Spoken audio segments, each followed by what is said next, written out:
Good evening, children. I hope everyone are doing fine. Let us continue with chapter 4, that is carbon and its compounds. So today I'll be dealing with the topic bonding in carbon, okay, that is covalent bond, as well as allotropes of carbon we will study, and also versatile nature of carbon. Okay, so let's begin. So coming to bonding in carbon, that is the covalent bond. As we study two condition, so what happens if suppose the carbon is gaining electrons or losing electrons? So what happens if it is gaining 4 electrons? It forms C4 minus an ion, isn't it? But it would be very difficult for the nucleus with only 6 protons, isn't it? So to hold 10 electrons it would be difficult. It can't accommodate with 10 electrons, so that is extra 4 electrons it is gaining. Okay, so it is very difficult, isn't it? So what happens in case of it is losing 4 electrons? If it lose electrons, what happens? It becomes positively charged, that is cation, C4 plus, right? But it would require a large amount of energy to get remove 4 electrons, so leaving behind the carbon cation only with the 6 proton in its nucleus, which is holding only 2 electrons. So as I said, if the electron want to come out of the shell, it needs lot of energy, so it can't lose so easily. So because the nucleus will be holding the electrons so tightly, isn't it? So these two conditions fails. So what this concept is about, that is ionic bonding. It is a condition of transferring electrons. Okay, ionic bonding is nothing but complete transfer of electrons. So ನನ್ನ ಹತ್ರ ಎಷ್ಟು electrons ಇದೆ ಅಷ್ಟು ನಾನು ಬೇರೆಯವ್ರಿಗೆ ಕೊಡೋದನ್ನು transfer of electrons, that includes in the ionic bonding. But here carbon overcome all these problems by sharing its valence electrons. So what do you mean by valency? So the electrons present in the outermost shell of any element is said to be its valence. Okay, so how do this carbon overcome this problem? So it overcome this problem by sharing its valence electron with other atoms of carbon or with atoms of other elements. So it not only stabilize its own element, but also it helps other element to become stable. So it's not just a carbon, but many other element form molecules just by sharing electrons in this manner. You can just look into a small gif. Okay, the shared electrons belong to the outermost shell. So which electrons it is sharing? It is sharing the electrons which is present in the outermost shell of both atom, and lead to both atoms that is attaining the noble gas configuration, that becomes stable. Okay, so before going on to compounds of carbon, so we shall look into some simple molecules formed by sharing of valence electron. So the simplest molecule formed by this manner is hydrogen. I have explained already hydrogen, right? So here you can see in first part, that is hydrogen atom. So as we have learnt earlier, the atomic number of hydrogen is 1. Okay, hence hydrogen has only 1 electron in its K shell. So first comes K shell, next is L, M and N. So now the atomic number of hydrogen itself is 1. So K has ability to hold only 1 electron, and it requires one more electron to fill the K shell. And you know how many electron can K accommodate? So it has an ability to accommodate 2. So I applied this formula with 2 and square. So hope you remember 9th standard portions, as well as in the previous class I explained when I was explaining ionic bonding, right? So K has ability to accommodate 2 electrons, but ಇಲ್ಲಿ ಒಂದೇ ಇದೆ. So ಇದು stable ಆಗಿಲ್ಲ. So now hydrogen is in need of one more electron.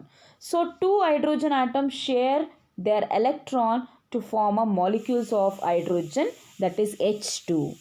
So it has to gain electron. So it is gaining from the carbon.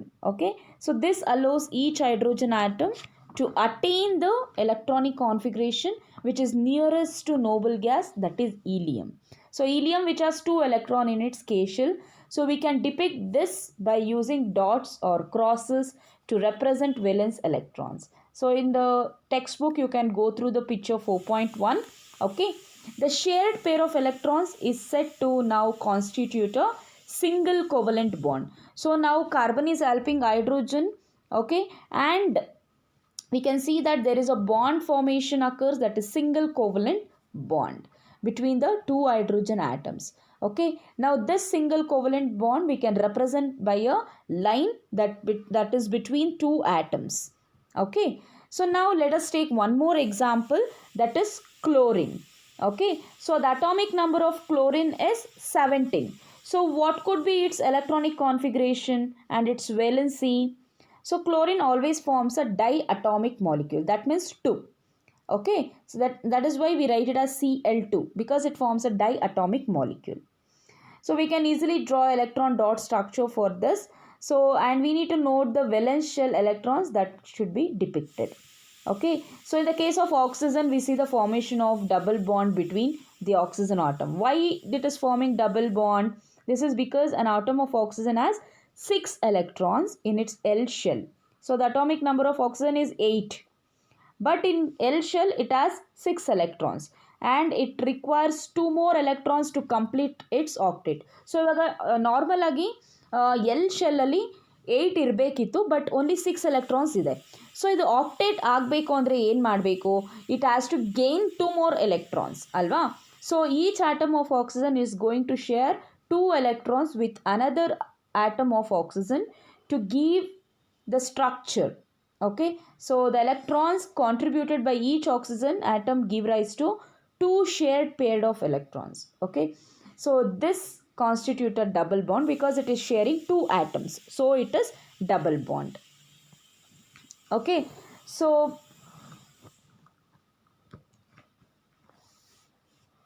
can we depict a molecule of water showing the nature of bonding that is between oxygen and hydrogen atoms? So does the molecule have single bonds or double bonds? So water. So you need to find it out. Okay. So what would happen in the case of diatomic molecules of nitrogen? So as you know, nitrogen has the atomic number of 7. So what could be its electronic configuration? So in order to attain an octet, so each nitrogen atom in a molecule of nitrogen that is going to contribute 3 electrons. So that gives rise to 3 shared pair of electrons. So if it is sharing 3 pairs, so what could be the bond? It is triple bond because it is sharing 3, right?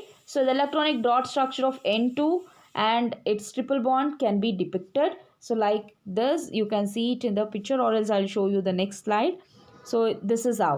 So you can see in between 2 atoms, you see there is a bond because it is depending on the shared atoms. Okay, shared atoms. Okay, so if it is sharing 1, that is single bond. If it is sharing 2, that diatomic molecule, that is 2, that is double bond. If it is sharing 3, that means it becomes triple bond.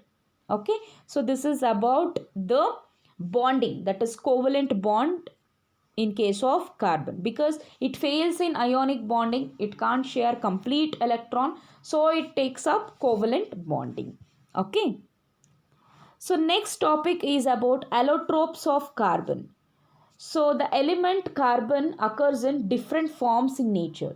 So we not only see a carbon in its purest form, but we see the different forms, different derivatives of carbon in the nature with widely varying in their physical properties. So the appearance of this is different because the physical properties varies.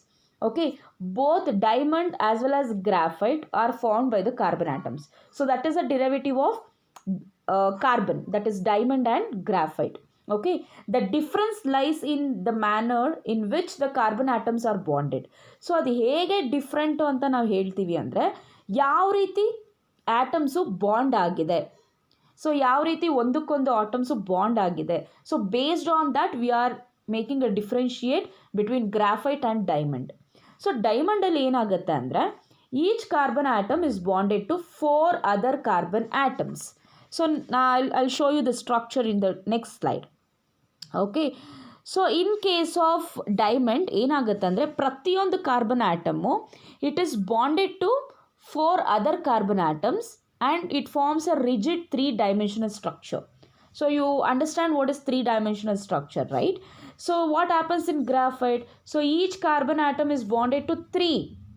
So diamond ಅಲ್ಲಿ 4 carbon atoms ಜೊತೆ bond ಆಗಿರುತ್ತೆ. But ಗ್ರಾಫೈಟಲ್ಲಿ ಏನಾಗುತ್ತೆ ಅಂದರೆ it is bonding only with 3 carbon atoms in the same plane and it gives a hexagonal array. Okay, so one of these bonds is a double bond. So ಈ bond single bond ಅಲ್ಲ, instead it is a double bond and the valency of carbon is now satisfied. Okay, so graphite structure is formed by the hexagonal arrays that is being placed in the layers one above the other.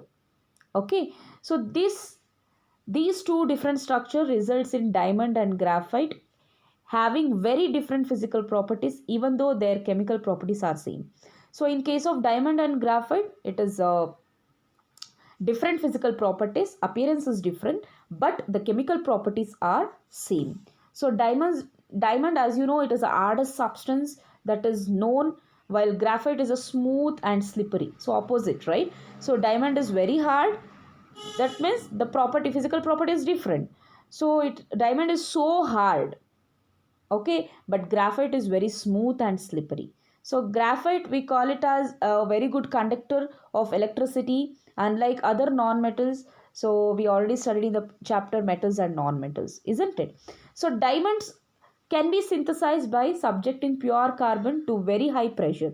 So hege diamond form agutte andre, so when it is subjected to a pure carbon, so in a nature, if it is coming into contact with a pure carbon with high pressure and temperature, so these synthetic diamonds are small, but they are indistinguishable form from natural diamonds.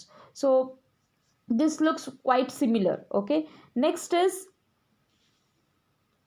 fullerenes, that is one of the form of carbon allotropes. The first one to be identified was C60. So this was a first allotrope of carbon that was identified, that is fullerenes, okay, that is C60. So which has carbon atoms arranged in a shape of football. Okay, since this looked like a geodesic dome, so that is designed by US architect Buckminster Fuller, the molecule was named as fullerene. Okay, so this is about the allotropes of carbon. So here you can see the structure, the molecular structure, that is graphite. First one is graphite, and you can see next is amorphous carbon, next is diamond. Okay, so next is fullerene and carbon nanotubes and also graphene. Okay, this is about allotropes of carbon. Next, coming to versatile nature of carbon. So we have seen the formation of covalent bonds by the sharing of electrons in various elements as well as compounds. And also we have seen the structure of simple carbon, that is carbon compound, methane. So in the beginning of the chapter itself, right? So we saw how many things we use contain the carbon. So in the introduction part I've said, so where we use carbon and where it is widely seen. Okay, so we ourselves are made up of carbon compounds. Okay, so best example is ourselves. Okay, the number of carbon atoms whose formula are known to chemists was recently estimated be in millions. Okay, so the carbon compounds whose formulas are known to chemists, so that was recently estimated to be in millions. Okay, so this outnumbers by a large margin the compounds formed by all other elements put together. So why is it that property is seen in carbon and no other element? So no need. Okay, the nature of covalent bond enables carbon to form large number of compounds. So that is one of the speciality of carbon. So the nature of covalent bond, so because it is having a covalent bond formation, so it is going to enable carbon to form a large number of other compounds. So two factors noticed in case of carbon are, so that is tetravalency, you can say, and strong covalent bonds, and also we'll discuss. Okay, so carbon has the unique ability to form bonds with other atoms of carbon aldale ಬೇರೆ elements ಒಟ್ಟಿಗೂ bond formation ಮಾಡುವಂಥ ability ಕಾರ್ಬನ್ಗಿದೆ, and it gives rise to very large molecules, and this property we call it as catenation. Okay, so carbon has a unique ability to form bonds with other atoms of carbon. This property is said to be catenation. Okay, so these compounds may have a long chain of carbon, and it might have branched chain also of carbon, or even sometimes it is arranged in rings also. Okay, so in addition, carbon atoms may be linked by single bond, double bond, or triple bond. Just now we saw, right? Compounds of carbons which are linked by only single bonds, that between carbon atoms, are called as saturated carbon compounds. It's not there in your syllabus. So compounds of carbons having double or triple bond, we call it as unsaturated compounds. You might have heard unsaturated compounds and saturated compounds, right? So no other element exhibits the property of catenation to the extent seen in carbon compounds. Carbon ಬಿಟ್ಟು ಬೇರೆ ಯಾವ element catenation property ಇರೋದಿಲ್ಲ. ಬೇರೆ ಯಾವ ಎಲಿಮೆಂಟ್ಗೂ catenation property ಇರೋದಿಲ್ಲ. Okay, silicon forms compounds with hydrogen, so which have chains up to 7 or 8 atoms ಅಷ್ಟೇ. But these compounds are very reactive. Okay, so the carbon carbon bond is very strong, and hence it is very stable since it is very strong. Okay, this gives us large number of compounds with many other carbon atoms that is linked with each other. Okay, since carbon has valency of 4, so what is the valency of carbon? So how many electrons are present in the outermost shell of carbon? It is 4, and it has a capable of bonding with 4 other atoms of carbon or atoms of some other monovalent single valent element. Okay, so compounds of carbon are formed with oxygen. It can have a bond with oxygen, hydrogen, nitrogen, sulfur, chlorine, and many other such elements, so which gives rise to compounds with specific properties, so which depend on the elements other than carbon present in the molecule. Okay, again, the bonds that carbon forms with most other elements are very strong, making these compounds exceptionally stable. So since carbon, which in whichever it is making a bond, okay, whichever it shares the electron, it becomes very stable and very strong. That is a property, that is a versatile nature of carbon. So one reason for the formation of strong bond, that is by carbon, it is because it is small size. Okay, this is going to enable the nucleus to hold on to shared pair of electrons. Sorry, in which it is going to share the electrons, so it is going to hold that pair of electrons very tightly, because the nucleus of carbon is very tiny, because it is very small. Okay, so the bonds formed by elements having bigger atoms are much weaker. So if I am sharing the electrons, I am forming a bond with any other element, so it creates a weak bond. Why? Because I am being very bigger atom. Okay, so I can't make it strong.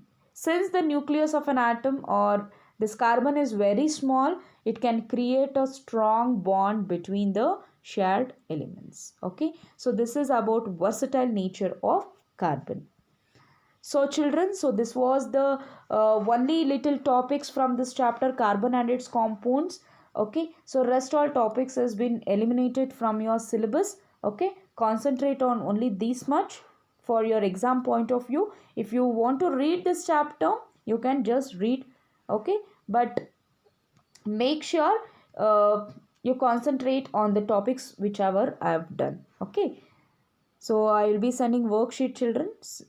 Do solve it and have a good day. See you all.